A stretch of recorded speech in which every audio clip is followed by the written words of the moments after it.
Janet Jackson just dropped a bomb and the whole industry's buzzing. She's pointing fingers at Jay-Z, not just saying he was rivaling Michael, but claiming he was working behind the scenes to box Michael out and set traps. Working with emotion. And I actually had to walk out of the room. So it was just too much for me to handle. So, do you blame Dr. Murray for your brother's death? Yes, I do. He is the one that was administering the drug, as from what I do know. So. This ain't small tea. Janet's framing it like a coordinated power play that pushed Michael to the side. Folks online are losing it, saying Janet's explanation could finally make sense of weird moves, secret backroom deals, and sudden power shifts that left Michael isolated at the top of his game. People are connecting dots they never even noticed before. And the gossip feeds are on fire. This story hits harder because it comes from Janet herself, Michael's sister, and that makes it way more explosive. If Janet's right, this changes the whole vibe around what happened to Michael. And that's why everyone's paying attention. She's not buying the official line, and she's saying the press wasn't the only thing closing in on him. She hints there were deeper, shady links and contradictions in the chain of events around his passing. And then there's Diddy, always tied into everything. But let's rewind the clock because this whole story starts June 25th, 2009. The day Michael Jackson tragically passed after being given propofol by his personal doctor, Conrad Murray. Now, Murray was supposed to save him. But instead, when Michael collapsed, reports say he didn't even dial 911 right away. Instead, he allegedly called a man named Vahe Muhammad, and Vahe wasn't no doctor. He was Diddy's bodyguard. That's where things start getting shady, because word in the industry was that Vahe wasn't just security. He was the cleanup guy, the one you called when something behind the scenes needed to disappear. And fans still can't get over the fact that Murray supposedly called him before an ambulance. Like, why was that the first move in Michael's final moments? And then comes the bigger question. Why would Jay-Z and Diddy even want Michael out of the way? Janet's hinting the answer is simple: money and power. Back then, Michael wasn't just the king of pop, he was sitting on the throne of the entire industry. Prince might have been close, but nobody touched Michael's level. Jay-Z wasn't even in the same stratosphere. But here's what so many people forget. Michael wasn't just a performer, he was a mogul. He owned assets so massive, they shook the music game to its core, including being the sole owner of the Sony ATV publishing catalog worth about $250 million at the time. And that catalog didn't just bring in checks, it gave Michael leverage over the industry's biggest names. Producer Rodney Jerkins, better known as Darkchild, once revealed that Michael confided in him, saying he lived in constant fear because of that catalog. Michael knew the sharks were circling. Everyone wanted what he had, and that paranoia people thought he carried? Turns out it wasn't paranoia at all. It was reality. Janet says that legendary Sony ATV catalog was the bullseye on his back, and once you understand the power it gave him, the picture gets darker. When producer Rodney Darkchild Jerkins was asked if Michael's legal battles and scandals were tied to his power in the industry, he didn't dance around it. He all but confirmed it. He suggested those accusations weren't random at all, but part of a bigger orchestrated plan. According to him, the endless media stories portraying Michael as a monster came straight from higher levels, like it was a mission to break him down. Darkchild even said it flat out. None of it made sense. He called it crazy that Michael was even accused and said with full conviction he never believed it. Why? Because he lived around Michael. He saw the lifestyle firsthand, the people he trusted, the way he moved, and it didn't match the picture the press painted. To him, those scandals weren't truth, they were weapons. For years, Darkchild kept defending Michael, not just out of loyalty, but out of knowledge. He was in those rooms, saw the real man behind the headlines, and stood by him when the world tried to tear him down. Michael felt more and more alone, even as he tried to keep his energy up. Rodney Darkchild Jerkins remembered how Michael stayed focused on the music, even planning big summer jams to lift his spirit. But insiders say everything shifted after that 2001 Summer Jam when he hit the stage alongside Jay-Z. That show wasn't just another collab. Some claim it was the moment Jay-Z started weaving himself deeper into Michael's world. Whispers say Jay's ties to Michael even stretched way back to 1993 with help from LaToya Jackson's ex-husband Jack Gordon, a man accused of controlling and manipulating her for years. From that point forward, Michael's inner circle was never the same. Right after, LaToya shocked the world by claiming Michael had written checks to families of young boys. Those words rocked headlines worldwide. Later, she walked it back, saying Jack Gordon forced her into making the statement. But by then, the damage was done. Insiders insist this wasn't just messy family drama. They allege the entire storm was orchestrated behind the curtain by Jay-Z and Diddy, two men who had the reach, the motive, and the connections to flip Michael's life upside down. The timing of LaToya's claims suddenly doesn't look so random when you put it in that frame.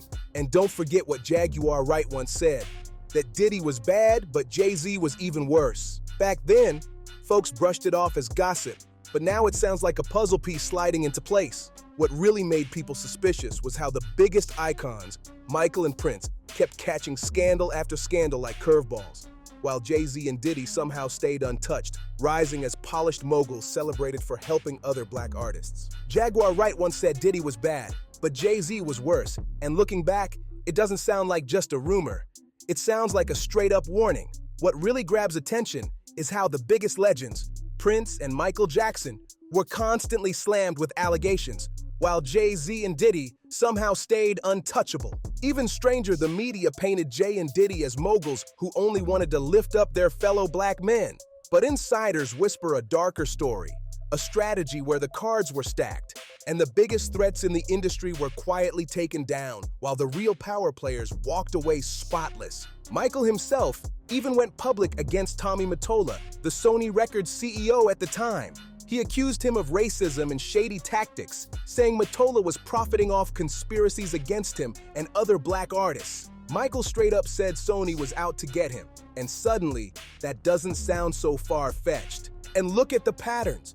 Jay-Z hyping up Jaguar Wright only to drop her, or the way Diddy allegedly spread rumors about Biggie and other artists the moment they tried to break free. Doesn't that sound familiar? Doesn't it mirror exactly what Michael was warning about? Not long after, Michael revealed that Sony was furious with him for wanting out, even though he owned half of their publishing catalog. That wasn't just money, that was power, and Sony hated that he refused to play by their rules. According to insiders, this was when Jay-Z and Diddy allegedly began tightening their grip, moving in behind the curtain, isolating Michael, and twisting the narrative until the public no longer knew what to believe. Heads up, this is wild, but it's all being alleged. Sources say Jay-Z was wrapped up in a plot against Michael because he stood to gain big if Michael fell. Listen close. Remember Jack Gordon? This is where it gets sinister. Gordon allegedly married LaToya Jackson to get inside access to her life and through her to Michael. Janet says LaToya was manipulated, gaslit, and convinced that her own family would kidnap her. That shows how deep the control ran. The audacity didn't stop there. Gordon allegedly staged a press event where LaToya claimed she had proof of Michael's supposed misconduct and even tried to sell the story for $500,000. If true, that level of coercion is chilling. And insiders say it ties back to a larger network trying to snatch Michael's power and assets. Later, LaToya said she'd been forced into those claims and exposed Gordon's abuse, saying he hit her, isolated her from family, and controlled her life. That revelation flipped the narrative, but the damage had already been done. According to insiders, these weren't random scandals. They were a calculated plot to wreck Michael's reputation and grab his empire.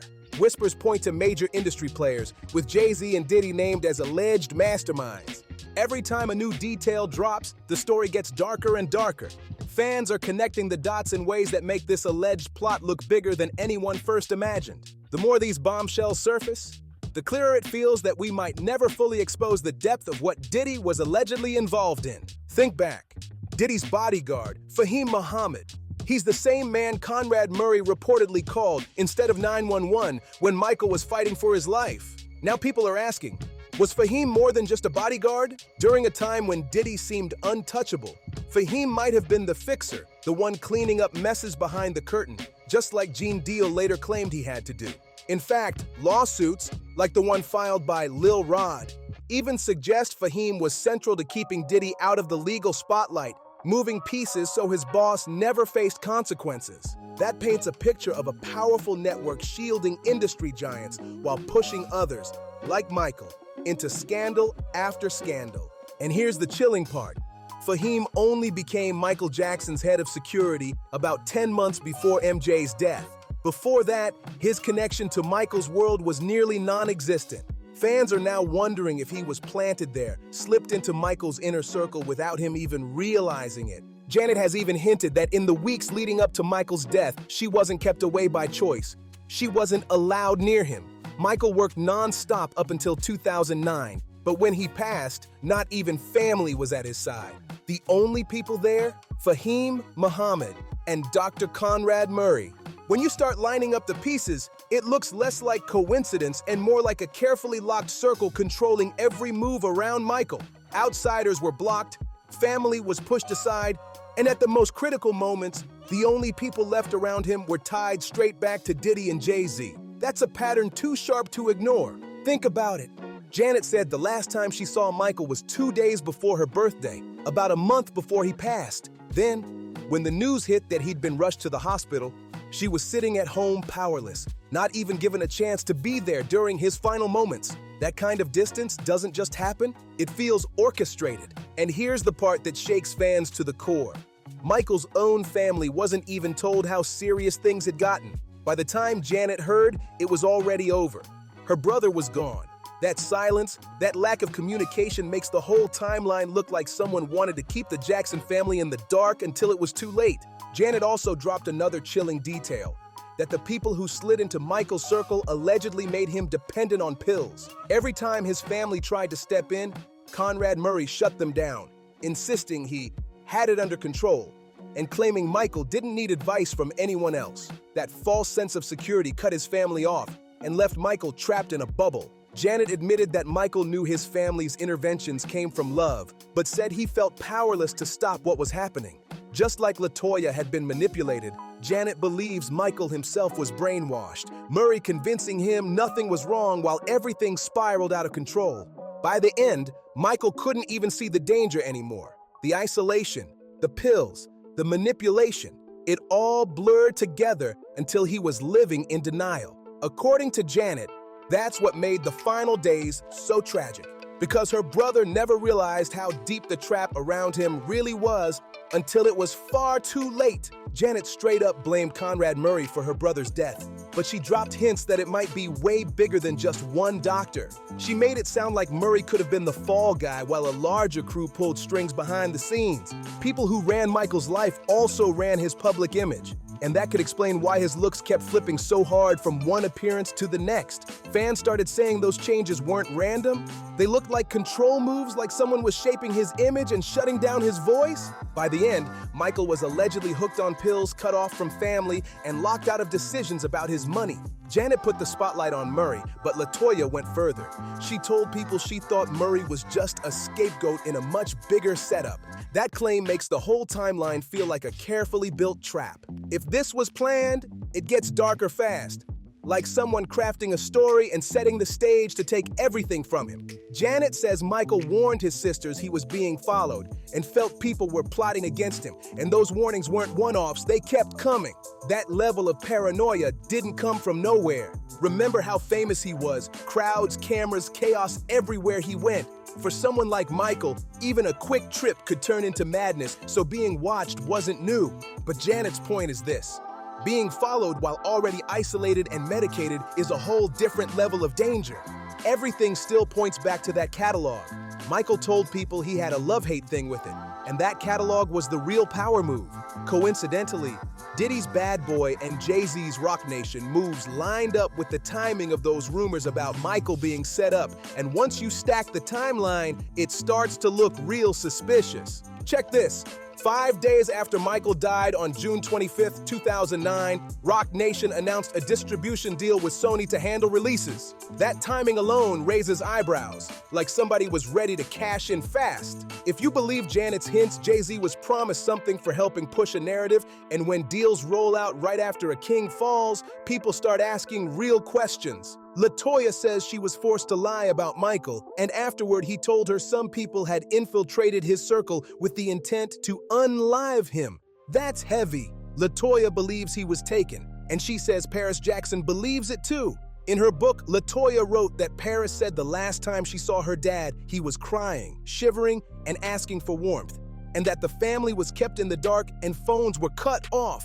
Those are the kind of human details that make this feel far from a random tragedy. Allegedly, the people who cut Michael off included Conrad Murray and Fahim Muhammad. That's the same Fahim Murray allegedly called when Michael's pulse was weak. If those claims hold any weight, it shows a pattern. Isolate the family, control the access, and shape the final story. Fans are tired of coincidences stacking up and calling them just bad luck. Look at the big picture. Family members, insiders, and producers keep pointing to the same red flags. Sudden deals, planted voices, and people slipping into Michael's circle who didn't belong there. When the same players keep popping up across different stories, it's fair to ask if this was orchestrated to grab his empire. Conrad Murray may have been the face of the disaster, but Janet, LaToya, and others are saying he might have been set up to take the fall. Paris has publicly said she wants answers about who took her father away so soon. That plea hits different when you consider all the timing and the alleged behavior around Michael in his final years. If the family keeps saying something was off, you can't just shrug and say it's coincidence. Real lives are at stake here. So, that's the recap. Janet Jackson is pulling back the curtain on what might be one of the biggest conspiracies in music history. A web that allegedly includes Jay-Z, Diddy, media players, and a network of insiders who isolated Michael, controlled his life, and manipulated those closest to him. Whether you buy it or call it wild, the pieces line up enough to make you think twice. Now I want to hear from you. Was Michael set up, or is this all speculation? Drop 1,000 comments below, smash that like button, share this vid with someone who needs to see it, and make sure you're subscribed because the next revelations could blow the roof off everything we thought we knew.